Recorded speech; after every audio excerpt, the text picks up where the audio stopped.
Sir कैसे देख रहे हैं इस पूरे जो नॉर्म्स लाए जा रहे हैं, जो सख्ती की जा रही है गोल्ड इंपोर्ट को लेकर, पूरा मार्केट कैसा देख रहे हैं आप इसमें? देखिए अभिषेक, ये होना बहुत जरूरी है बिकॉज इंडिया के लिए सबसे ज्यादा इम्पोर्टेंट इज इट्स रूपी।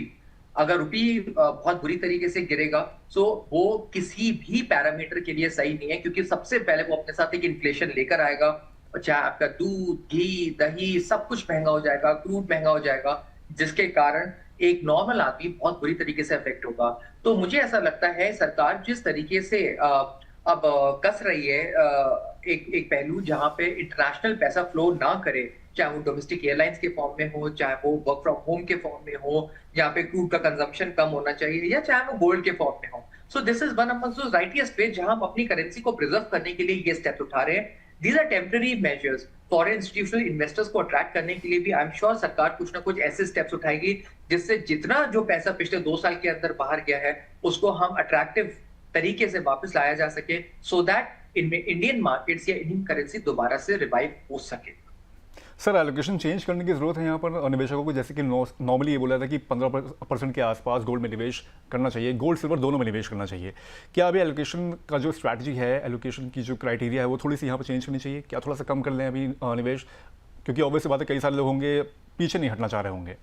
अभिषेक, जो एसेट एलोकेशन की जो स्ट्रैटेजी है वो इंडिविजुअल टू इंडिविजुअल वेरी करती है, और उसमें इन सब चीजों का जो एक जो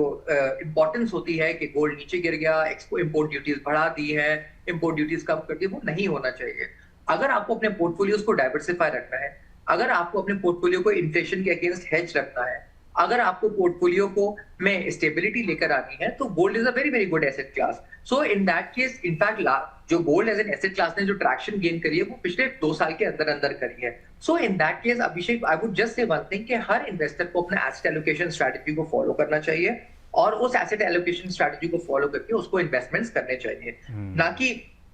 इन माइक्रो इन्फॉर्मेशन को लेकर के बोर्ड में ड्यूटीज बढ़ा दी है, ट्रेड इंपोर्ट बंद हो गए हैं या ट्रेड इंपोर्ट ज्यादा हो गए हैं, क्योंकि उससे उनके पोर्टफोलियोज में काफी कंफ्यूजन होगा, रीजेक्ट बार बार करेंगे, टैक्सेस एंड एग्जिट लोड भी लेना पड़ेगा, और वो एक लॉजिकल कंक्लूजन पे नहीं आ पाएंगे।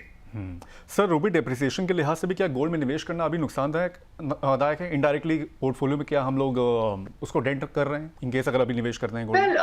रूपी डेप्रिसिएशन और जो गोल्ड है वो दोनों कोरिलेटेड है, कि अगर आप जितना पैसा गोल्ड में इन्वेस्ट करेंगे तो रूपी उतना ही ऑटोमेटिकली डेप्रिशिएट करेगा Abhishek. So in that case yes, of course it is a chicken and neck situation कि आप अगर आप रूपी डेप्रिशिएट होगा तो बाय डिफॉल्ट है आपका गोल्ड में निवेश ज्यादा होगा, अगर गोल्ड में निवेश कम होगा तो रूपी डेप्रिसिएशन की जो एक तादाद है वो भी कम होगी। So of course these are both correlated factors. Sir HDFC ने भी अभी हमने एनएफओ आने वाला था, इनफैक्ट मेरे ख्याल से आज ही उसकी लॉन्च की डेट थी, gold silver passive fund of fund, उसके एनएफओ को इसने अभी टेम्परेली यहाँ पर रोक दिया है। और क्या लग रहा है सर इससे क्या वजह है कि आगे चल के और एएमसी जो है, जो करंटली जो आपकी gold ETF fund of fund जो चल रहे हैं आपके, उसमें हॉल्ट कर सकते हैं, निवेश नहीं ले सकते हैं आगे चल के? वेल, मेरे पास ऐसा अभी तो कोई प्रस्ताव या कोई इन्फॉर्मेशन या सुझाव तो नहीं आया है, बट मुझे लगता है जिस तरीके से इंटरनेशनल फंड्स में भी एक पाबंदी हो सकती लगा दी है, या आप कुछ फंड्स में 1 लाख से ज्यादा इन्वेस्ट नहीं कर सकते, या कुछ जगह आप बिल्कुल ही टेम्पररी सस्पेंशन हो चुकी है स्कीम्स की, मुझे लगता है गोल्ड या सिल्वर में भी ऐसा हो सकता है, वेयर एक टेम्पररी सस्पेंशन हो सकता है, या एक लिमिटेड अमाउंट ऑफ मनी जो है वो सरकार या रेगुलेटर बोले कि आप उससे ज्यादा इन्वेस्ट नहीं कर सकते हैं पर मंथ पर पैन।